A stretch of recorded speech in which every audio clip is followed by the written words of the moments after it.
Hello everyone and welcome to The No Show. I'll be your host Nathan Orenstein and today I'll be reviewing Ant-Man and the Wasp Quantumania. Ant-Man and the Wasp Quantumania is written by Jeff Loveness, directed by Peyton Reed, and stars Paul Rudd, Evangeline Lilly, Jonathan Majors, Kathryn Newton, Michelle Pfeiffer, Corey Stoll, and Michael Douglas. It follows Ant-Man and Co. as they get shrunk down into the dangerous quantum realm, where they must deal with new villains King the Conqueror and MODOK. So right off the bat, I want to let you guys know that this is going to be a bit of a different type of video. I have not prepared a script at all, besides that intro, and I just want to kind of get all my feelings off my chest because I hate this movie. I think it's terrible, and I kind of just want to go on a long rant about it.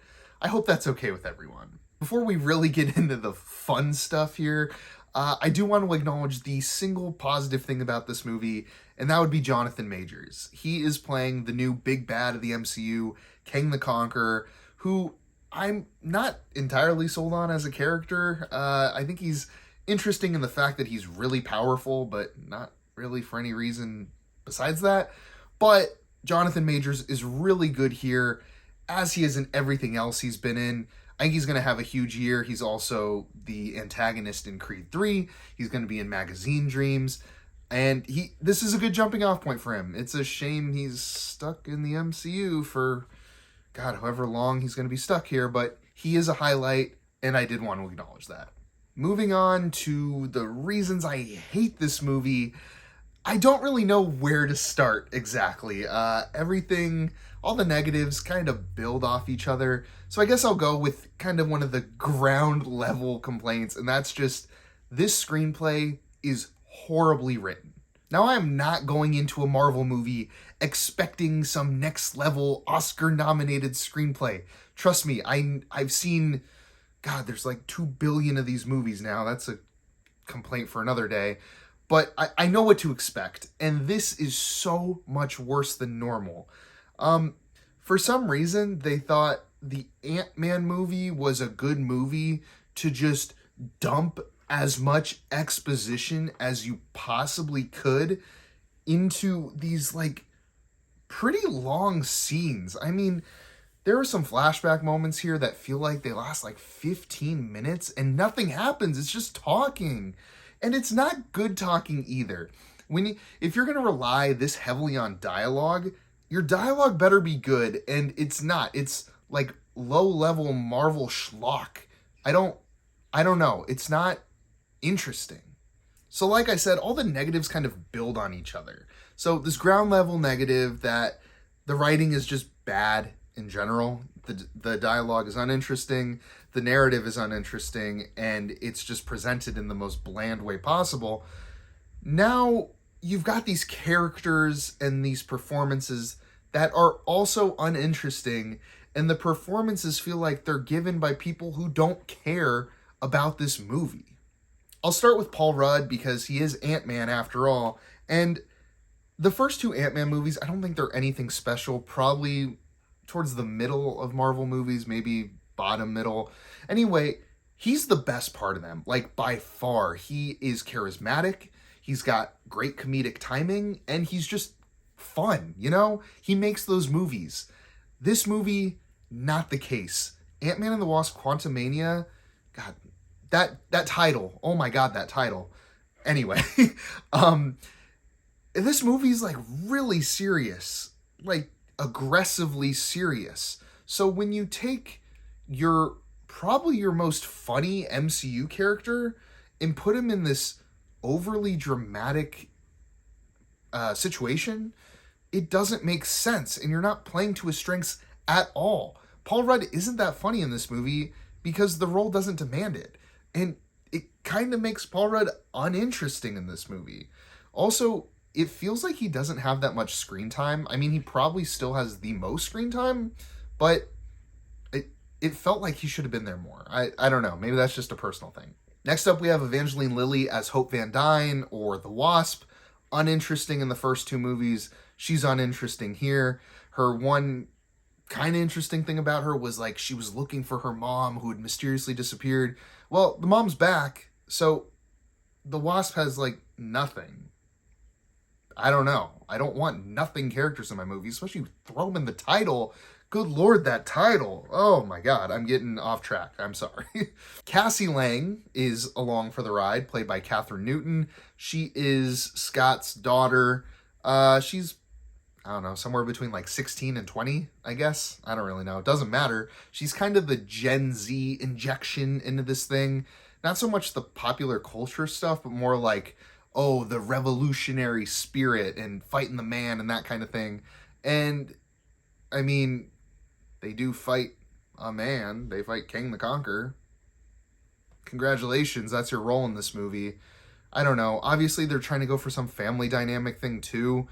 It comes off as hollow, just not good. I don't know. I found her character to be pretty annoying, too, so there's that. And finally, we have Michelle Pfeiffer and Michael Douglas, who both look lost in this movie. I mean, this thing is just a CGI mess. Like, the whole movie takes place in this quantum realm, beside maybe 10 minutes. And I'll get into the looks and aesthetic of this movie in a bit, but these two actors, these great actors from generations ago, they look lost here, and I can't blame them. Michelle Pfeiffer is particularly bad, which is kind of an issue because she's like the connection to the quantum realm, so she's involved in all these exposition dumps I mentioned, which means she's talking a lot, and she's just bad in this movie. Michael Douglas isn't really much better. He's not as important to this film, but when he's here, it's like, good Lord, could have done a bit better, couldn't we, Mike? I don't know. That basically rounds out the cast, and as you can tell, none of them are interesting. So I mentioned the visuals a second ago, so I might as well get into that. This movie does not look good. It's pretty ugly. The whole thing is CGI. I mean, they're in this quantum realm, and like, you could have done anything with this. They are shrunk down. I think the thing with the quantum realm is like, it's a land where it doesn't abide by the rules of time and space, whatever the hell that means, you know? But it's all this like sci-fi crap. So you could have had it look like anything. Instead, it looks like you took every sci-fi movie from the 80s, made it into one thing, and then didn't really improve the visuals that much. Like, it's 2023. Avatar 2 just came out. The bar is up here, and you are down here. I don't even know if my hand shows up on the camera, but we're pretty low. And I can't even imagine how much this movie cost. I didn't bother looking it up. The point is, your movie should look better, and it should be more creative. I mean, come on, you could have done anything here. And going off the whole creativity thing, all the colors here, and this is a problem in like basically every Marvel movie, is the movie is just like dark colors. There's nothing popping out at you. Like, this should be a pleasure to watch, but it's not. It's dark. On the quantum realm, there's like no sun or whatever, so it's like dark all the time, which makes the movie look like garbage as it is, but it's like, it's browns, it's dark reds, it's grays. The Ant-Man and the Wasp suits look like crap. They're uninspired as hell. I don't know. This movie is just ugly to look at, and when it's all CGI all the time, it's an issue. All right, what's next? Pacing. Let's talk about pacing. Like I said, a lot of talking. We start the movie, and we're kind of just talking. Fight. We're fighting. Oh my gosh, we're fighting. And credits. There's no progression. This movie takes place over the course of like a day, I think. Except it's like the quantum realm, so it's no time and space, so who really knows? I don't know. It's so stupid. But there's no progression. So we're just talking, and all of a sudden we're fighting. Like, the fighting comes out of basically nowhere, and then the movie ends. And the fighting is so bland and uninteresting. I was thinking maybe it was like, I don't know, a skirmish or something leading up to a bigger fight. And it's like, oh no, that's it. That's the fight you're gonna get.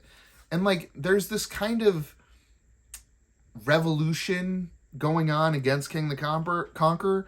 So these people from the quantum realm, these revolutionaries, they're like rising up to be part of the fight, but you don't like see them at all. You just get Ant-Man. And Ant-Man in the original, Ant-Man and Ant-Man and the Wasp, I think part of his appeal is like the growing and shrinking thing. You can do some fun stuff with that. there's nothing fun here. Like, there's this one thing where they go into what's called a probability storm, and it's like, oh, there's a U for every choice you've ever made or something. Really, all it does is like, oh, there's a bunch of Ant-Mans on screen, and then they're there for like a scene, and then they're gone. That's like the most creative thing here. And as you can tell, I'm not particularly enthused about it. It's just nothing.